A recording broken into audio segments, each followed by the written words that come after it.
Hello and welcome to my first ever YouTube sewing tutorial. So today, as you've probably read from the title and seen, we are making this cupped bustier top. So hopefully you enjoy and let's get started. The materials you will need are your main fabric, your lining fabric, interfacing is a must, an open-ended zipper, and your pattern. For your main and lining fabric, you probably won't need more than about half a meter or half a yard. Always make sure that your pattern pieces will fit on your fabric, even if that means you have to bring it to the fabric store. If you do want to know how I made my pattern, I can always do a video on that later. The first step is to mark your pattern pieces onto your interfacing. I know that some people may disagree with me, but hear me out. Tracing onto your interfacing will ensure that all your pieces are exactly the same size, especially if your fabric is very slippery, like satin for example. It also means that you have clean edges and interfacing all throughout your pieces. Now, before we start tracing, I just want to mention the fact that you must use a pen or pencil that doesn't bleed. Here you can see a ballpoint pen and a random water-based marker. You can tell I'm struggling. Once you run it under water and let it dry, you can see that the ballpoint pen ink spreads but doesn't wash off, and the marker bleeds away. That's why I recommend using a regular graphite pencil or an erasable pen. Erasable pens are awesome because when heat is applied, the mark disappears. This is not sponsored, by the way, just letting you know. So, after you have traced the pattern pieces out, cut around them with a little bit of ease on the edges. It'll help your fabric be straight and connected well together. Now we iron the pieces onto our fabric. I put it onto my lining fabric first because it is easier to catch what I'm doing on camera. Now, another tip when sewing. If your fabric slides off your ironing board when ironing, you can actually stab pins into it to hold your fabric up. The pins take all the weight off the fabric on the ironing board so that it's easier to work with. Back on topic. Now we are going to cut out all our pieces and arrange them neatly. The next step is to draw in all your markings, like the center front, or which way is up, and seam allowances. For me, my seam allowance was 2 centimeters on all the edges except the cups, which was 1 centimeter. Now it is finally time to start sewing. We are going to start by sewing down the seams that go perpendicular to the floor. On my pattern, I called these CF, center front, FS, front seam, SS, side seam, BS, bullshit, back seam, and CB or center back. But you can call them whatever you like.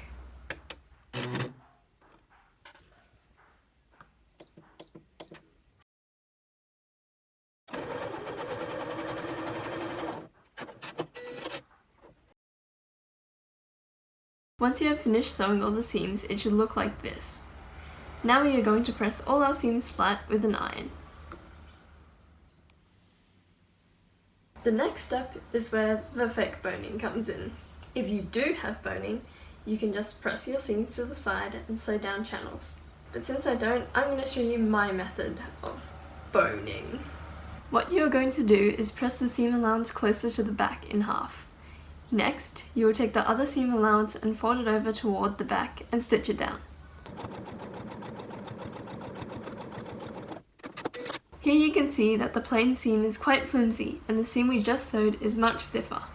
It won't be as stiff as boning, but it is as good as it gets. For the center front seam, since there is no extra seam allowance to fold over, I folded the seam inward and underneath and stitched over that. Now we're going to sew the cups together. Firstly, we're going to press all of our seams as flat as possible.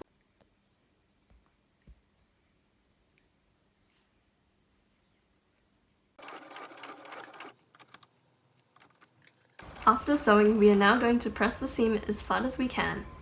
We then clip in with scissors on the bubbling spots to make things nice and flat. Next, we top stitch along both sides of the seam.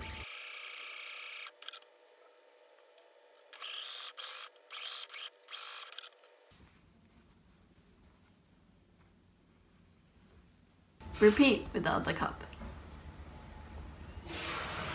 Now it is time to sew the cups to the main section.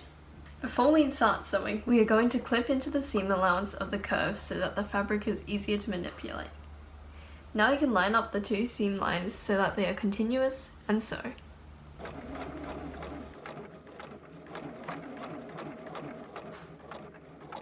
And this is why you clip your fabric. Now we press our seams away from the cup and top stitch down.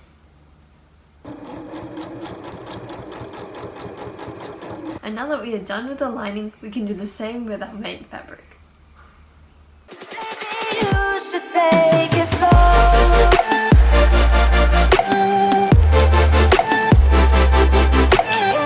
Okay, now that we have done both the lining and the main fabric, we are going to lay the pieces on top of each other, stitch along the top edge, and then flip the fabric to the right side.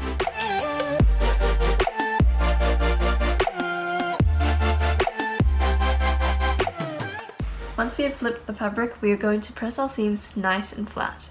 If you want to add some foam cups in, now's the time, because we are going to next top stitch along this edge. The reason why I do this now is because you can catch the top of it along this seam. Now, when we stitch along the top edge, we have to leave 10 centimeters on the outside edges because it will be easier to sew in the zipper later. Now it is time to add in the zipper. Now, if you do know how to sew in a zipper, I would recommend just not listening to this part because I suck at explaining. But for those who decide to watch anyway, first fold your fabric back with the right sides together. Then you will grab the corresponding side of the zipper to your fabric and place it so that the front is facing your main fabric. You will also have to have the base of your zipper a little bit higher than what your seam allowance is so that when you are sewing the bottom, it doesn't get caught. Because I was struggling myself with sewing in the zipper, I did not get to record myself sewing it in. Basically what you do is start from the top edge and go towards the bottom edge, sewing down on your seam allowance, making sure the zipper teeth are on the left side of your needle.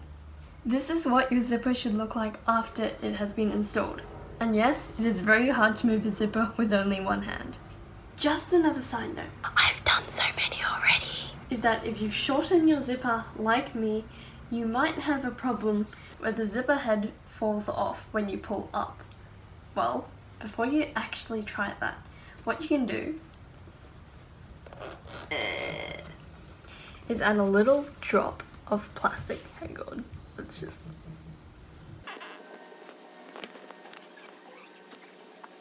is add a little drop of plastic on the top end of the zipper where the zipper pull is. That way it will prevent it from slipping off the top. I found that the drop of plastic on the end of the zipper worked for me, but if you do have like a zipper stopper, then that'll work as well. You can do anything you want. Back to sewing again. We are now going to sew down the bottom edge. You are going to iron in your seam allowance on both the lining and main fabric, pin, and then sew.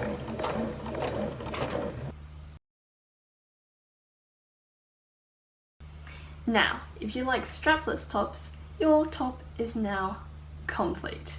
But if you're like me and you like straps, you gotta keep watching. We are now going to cut 2 long strips out and fold them in half with right sides together. Then we sew along the edge with a small and compact zigzag stitch to hold everything in place. For a long time, I couldn't figure out how to flip the straps because they were so small and tiny and I didn't have a loop turner. Lucky for me, I discovered skewers. And not just any type of skewers, Cole's bamboo skewers. Cue the music. All jokes aside, these skewers really do help. What you do is sew across one of the opening ends of the tube and essentially flip it onto the end of the stick. Then you push the fabric down and skewer through.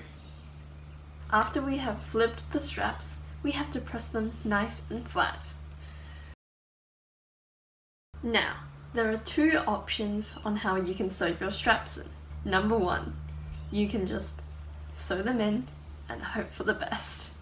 Or number 2, you can make them adjustable. I obviously went for option 2, if you haven't guessed already. As you can see here, there are 4 sliding buckles. Your average ones look like this, or the plastic versions. What you're going to do is cut 2 around 5cm strips from your straps and thread them through one of the edges. I haven't done that because my buckles have one open end, which means I can slip it in later. Next, you are going to unpick a small chunk at the back seam and slot the 5cm strip and the sliding buckle in. Then you top stitch across the top edge again to hold it in place. Now you are going back to the long straps and putting the other sliding buckle on, looped in the center instead of on the side. Sew that down so that it does not slip off. I ended up having to hand stitch it in because I couldn't get close enough with the needle, even with my zipper foot. Next is the threading part. Because my explaining skills are limited, I suggest that you look at other items of clothing you may have for reference. So, firstly, you're going to take the end of the strap without the sliding buckle and thread it through the other sliding buckle on the back. Threading has to be from back to front to make the straps look good. Next, you have to thread the straps under the first part of the buckle, over the middle, and then back under the last part. It should end up looking a little bit like this. Now you are going to attach the end of the strap to the top edge at the front. I lined it up with the front seam. I played it innocent, a feel of discontent. I'm finally facing it all, fearless.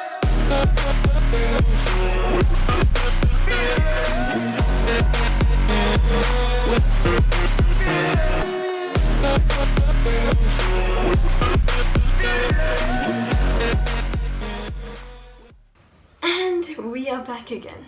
Hopefully this video was educational. Hopefully you enjoyed this video and I'll see you in the next one. Bye!